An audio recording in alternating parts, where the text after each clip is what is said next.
Congress party में करीब 6 साल पहले आपको याद होगा कि 2020 में जब एक बहुत बड़े नेतृत्व परिवर्तन की मांग उठ रही थी, तो एक अनौपचारिक ग्रुप बन गया था जिसे G23 का नाम दिया गया था। इस G23 ग्रुप में कपिल सिब्बल, गुलाम नबी आजाद, मनीष तिवारी, शशि थरूर, आनंद शर्मा और इस तरीके से 23 नेता शामिल थे। और इन 23 नेताओं ने खुलेआम सोनिया गांधी को एक खत लिखा था और उस खत में कांग्रेस पार्टी के भीतर बदलाव की मांग की गई थी, नेतृत्व की मांग की गई थी और सीधे तौर पर कहा गया था कि राहुल गांधी को साइड कीजिए और कांग्रेस पार्टी को एक मजबूत नेतृत्व दीजिए, क्योंकि कांग्रेस पार्टी देश में पूरी तरह से खत्म हो रही है। यह तब की बात है जब 2019 के नतीजे सामने आ गए थे और उसके बाद भी कांग्रेस पार्टी में किसी तरह का बदलाव नहीं हुआ था। आज 6 साल बाद एक बार फिर से ठीक उसी तरह जिस तरह 2020 में G23 ग्रुप बना था, अब एक और नया ग्रुप बन रहा है और इस ग्रुप में अब G23 के अलावा भी कई नेता शामिल हो रहे हैं और ऐसे 4 नेताओं ने फिलहाल कांग्रेस पार्टी के भीतर एक बहुत बड़ी बगावत की तैयारी कर ली है, जो बगावत आने वाली 4 मई को कांग्रेस पार्टी में भूकंप ला देगी, कांग्रेस पार्टी में भूचाल ला देगी, क्योंकि यह बगावत कांग्रेस के खिलाफ नहीं होगी, यह बगावत राहुल गांधी के खिलाफ व्यक्तिगत तौर पर होगी। पूरी कहानी समझाता हूं। सबसे पहले आर फॉर राष्ट्र में आप सभी मेरे साथियों का, आदरणीयों का स्वागत है। मैं आर मोहन तिवारी। आज रविवार, आप सभी लोग अपने घर में आराम से होंगे, कुशल क्षेम होंगे। सबसे पहले तो आप सभी को शुभकामनाएं कि आपका स्वास्थ्य अच्छा बना रहे। अब चर्चा करते हैं मुद्दे पे। 4 नेता पिछले 1 महीने में एक साथ राहुल गांधी की आइडियोलॉजी के खिलाफ, राहुल गांधी के नेतृत्व के खिलाफ, राहुल गांधी के संगठन के खिलाफ और राहुल गांधी की मानसिकता के खिलाफ बगावत कर चुके हैं। पहला नाम शशि थरूर। शशि थरूर से 28-29 जनवरी के दिन राहुल गांधी ने मुलाकात की थी और उन्होंने सीधे तौर पर ऑफर दिया था कि आप केरल चुनाव में खामोश रहिए, आप पार्टी के खिलाफ बगावत मत कीजिए, आपको जो चाहिए मिलेगा। शशि थरूर मान भी गए।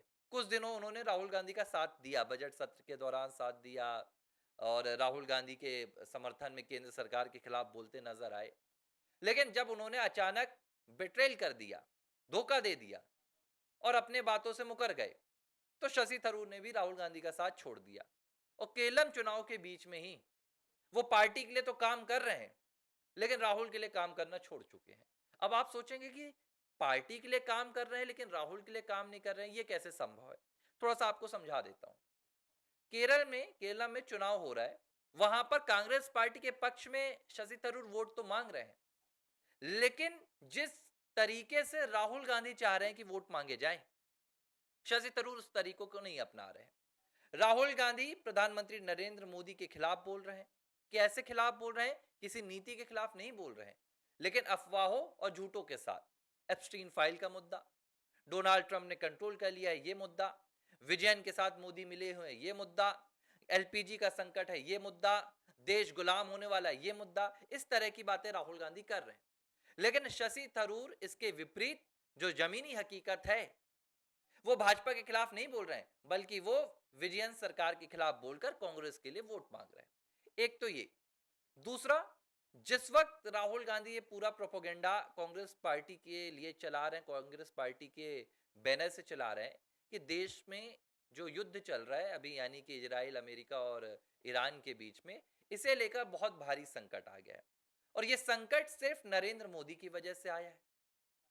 इस पूरे युद्ध में नरेंद्र मोदी स्टैंड नहीं ले पा रहे हैं, वो डोनाल्ड ट्रंप के इशारे पर काम कर रहे हैं। जब राहुल गांधी ये झूठ का पूरा अपना अफवाहों का बाजार चला रहे थे, तब शशि थरूर बीच में आते हैं और एक लंबा चौड़ा आर्टिकल लिखते हैं और राहुल गांधी के गाल पर वो आर्टिकल तमाचे की तरह पड़ता है, जिसमें शशि थरूर कहते हैं कि यह भारत सरकार की खामोशी नहीं है, बल्कि कूटनीतिक जीत है।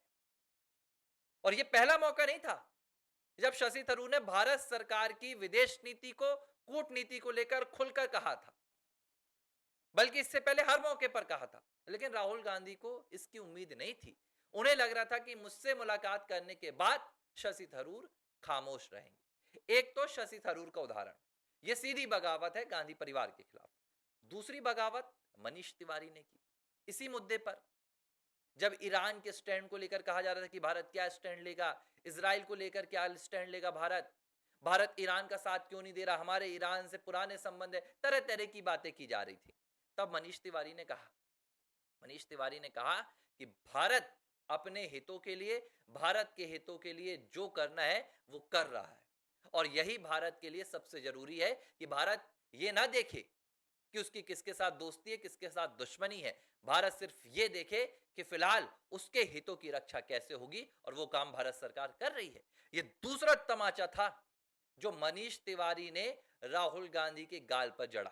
पंजाब से सांसद है मनीष तिवारी, G23 में भी शामिल थे शशि थरूर के साथ। तीसरा उदाहरण बता रहा हूं आपको, तीसरी बगावत आती है आनंद शर्मा से। आनंद शर्मा कहते हैं कि एलपीजी का कोई संकट नहीं है, और इस वक्त देश की जो विदेश नीति है वो सबसे पर्याप्त है, वो सबसे उपयुक्त है। और ये कब आनंद शर्मा बोल रहे हैं?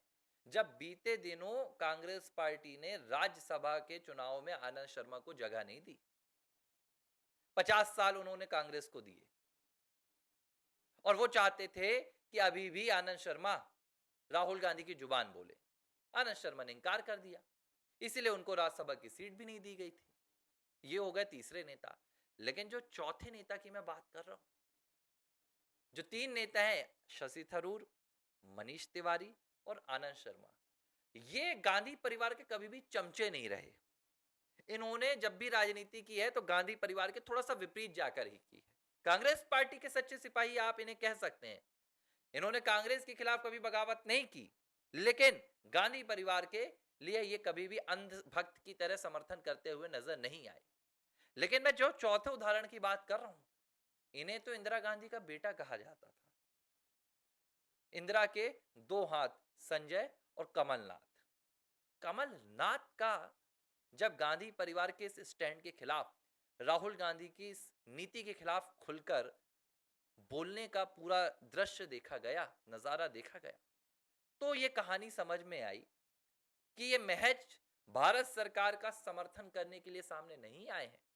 ये सिर्फ मोदी सरकार का बचाव नहीं कर रहे हैं कांग्रेस से, राहुल गांधी से, बल्कि अंदर ही अंदर ये बहुत बड़ी बगावत की तैयारी कर रहे हैं, जो G23 से भी बड़ी होने वाली है। और इस बगावत की बातें मैंने आपको कई बार पहले भी बताई है कि शशि थरूर क्यों कांग्रेस पार्टी नहीं छोड़ रहे हैं।